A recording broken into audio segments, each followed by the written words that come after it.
So in 2024, we did 80 episodes of the Product Market Fit Show. And in total, we've done well over 100 episodes of some of the best founders in the world. The founder of Glean, Huntress, IDMe, Wealthsimple, Coho, Cohere, so many unicorns, so many companies that did over 100 million in revenue. And we talked to them only about what they did in the first few years of their business, how they got to 1, 2, 3 million in ARR.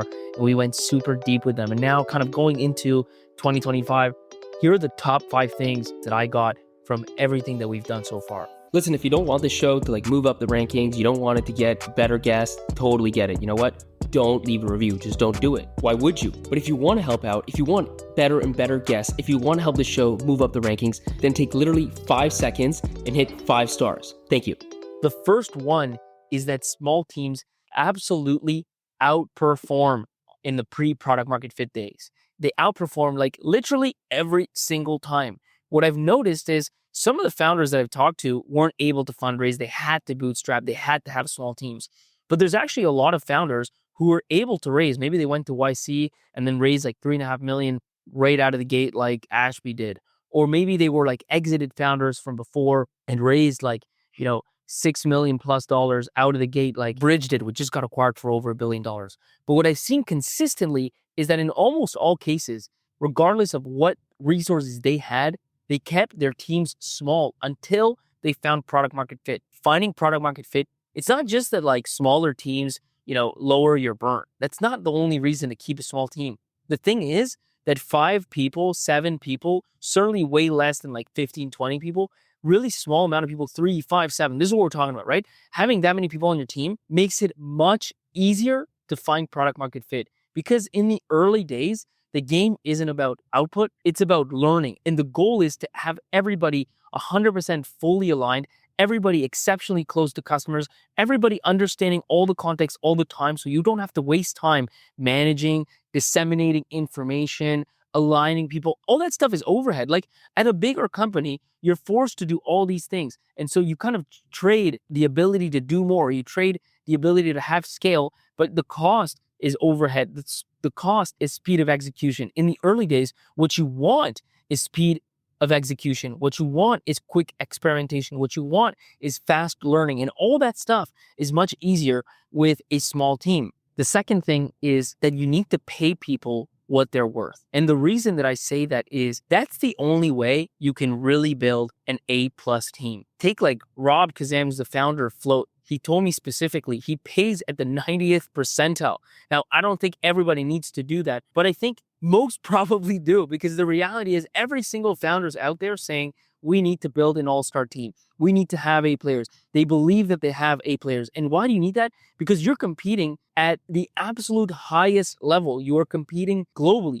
Literally, you're trying to build an NBA, NFL, NHL, pick your favorite league, that level of team. That's the best analogy, right? You think of it like a sports team, and you have to be a little bit cutthroat about it. That doesn't mean you don't treat people with respect. It doesn't mean you fire people on a whim. It does mean, though, that the best analogy is a sports team, and it's all about performance. So it's all about keeping people that are on the team performing. It's also all about attracting the best people to your team. And the reality is A players have tons of choices. So they're not necessarily going to go for the highest paying opportunity at any given time. That's actually part of what makes them A players. But if you think that just because you have a mission or a vision, or you just are really compelling as a speaker, that you're going to consistently land A players, it's not going to happen. You might get lucky here and there, but in general, it's got to be the full package.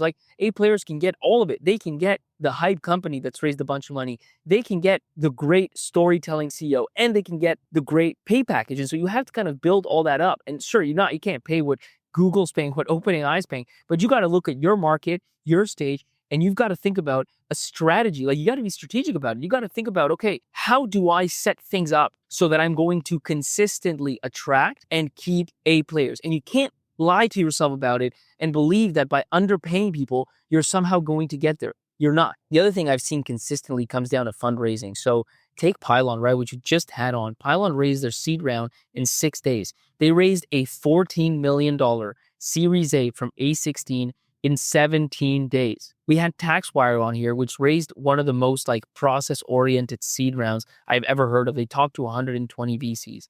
And what I've realized is if you want to raise faster, you have to do more work. I think a lot of founders get this wrong where they kind of say to themselves, look, I just don't want to waste time fundraising. I don't want to spend time fundraising. And so they kind of do it on the side of their desk. They do it ad hoc. They don't pay attention to it. And what ends up happening is they actually spend way more time fundraising, paradoxically, than the ones who go all in. If you go all in and you have a strategy about it and you really think through what you need to do at every single stage to maximize your shots of fundraising, that's how you get a round done in 6 days. That's how you get a round done in 14 days. Because what you need to do those things is FOMO. You need insane FOMO and momentum, and you can't get that unless you go all in.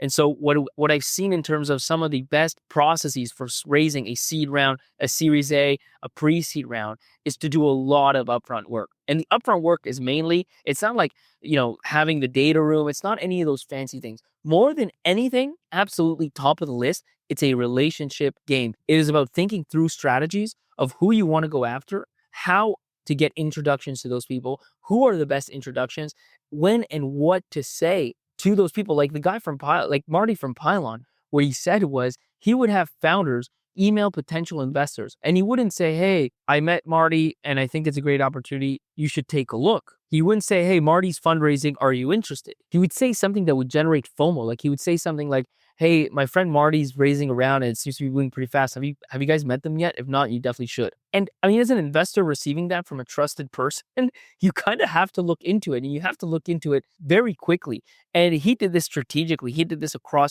dozens and dozens of people. And so he had stacked meetings back to back to back to back. And that's what happens when you do that. Sure, you have to go all in for like a month or so where you frankly, you do have to let a lot of other things go. Like other things might suffer as a result. But the upside is if you want to raise around, this is the way to do it. And ultimately, you will raise on the best terms from the best VCs in the fastest possible time frame. The fourth thing is this is something I love this change. Like from 2021 and 2022 till now, it's been night and day. Like I just think founders are much smarter now, and consistently I'm seeing founders think a lot about keeping their burn tight. Whatever that means, whether that means default alive, whether that means profitability or break even, or whether it doesn't, just minding that burn. Because I think one of the biggest damages that happened in startup land lately is this idea of blitzscaling. And I don't mean to say that blitzscaling is never right. It is right. In fact, many companies do need to do it. I don't think Uber would be what it is today if they hadn't done it. I don't think PayPal would have worked if they hadn't done it. I think there are select instances where blitzscaling and going crazy on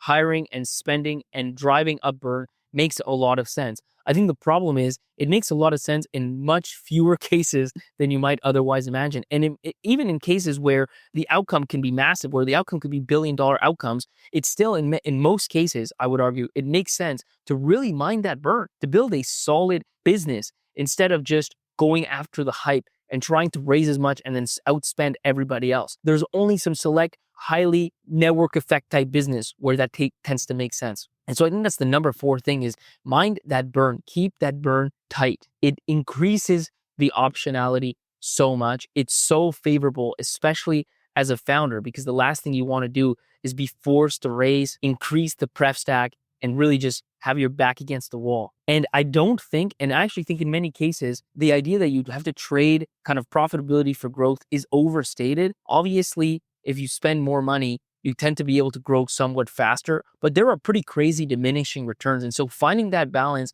as to where you're actually getting optimal leverage on your spend and keeping burn tight throughout is critically important. And then the other thing I'll say is, we've spoken now to quite a few startups that failed, and there's some where it's just like luck of the draw, like bad luck, basically. Like we had Wire on recently. I mean, he got to 90 million in revenue, and he had a acquisition that was publicly announced, and then ultimately it all fell through.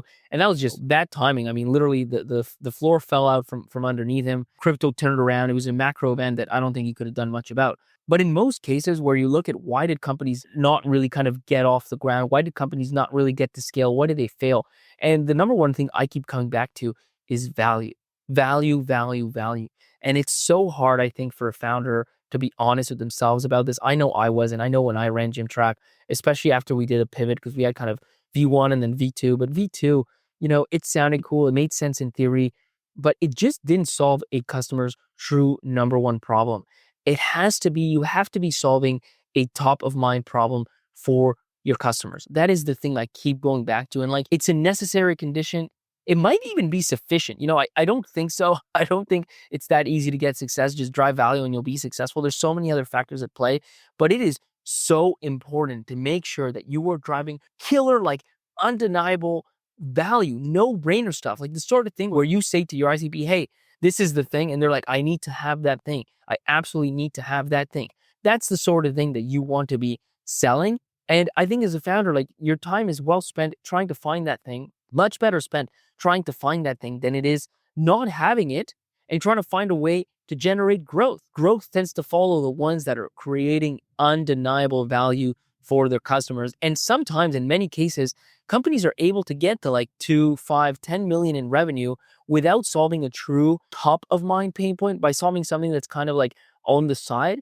But it tends to have repercussions, and that repercussion is that usually growth just flatlines. The year is off. It's a fresh start, new beginnings. Being honest with yourself about whether you're solving a true top of mind problem is the number one thing you should think about. And to the extent that you're not sure or you're not, change it up, pivot, scratch it. Don't be scared to start over. I've seen so many pivots on the show, and many of them turned into huge successes. And I'll leave you with this. I've had many founders tell me that they regret not pivoting faster. I've had no founders tell me that they regretted pivoting too soon. Listen, when you go to like a restaurant, you eat a nice, meal, maybe a fancy one, maybe not. Do you leave a tip? I assume you probably leave a tip. You probably leave a tip 100% of the time. Well, guess what? A review is just like a tip. And I know you haven't been leaving one. So just like the waiter that doesn't get a tip after hours of great service, I'm getting a little frustrated. So take your phone out and leave a review. It helps the show move up rankings. It helps us get better guests. It doesn't just help me. It helps way more founders. Thank you.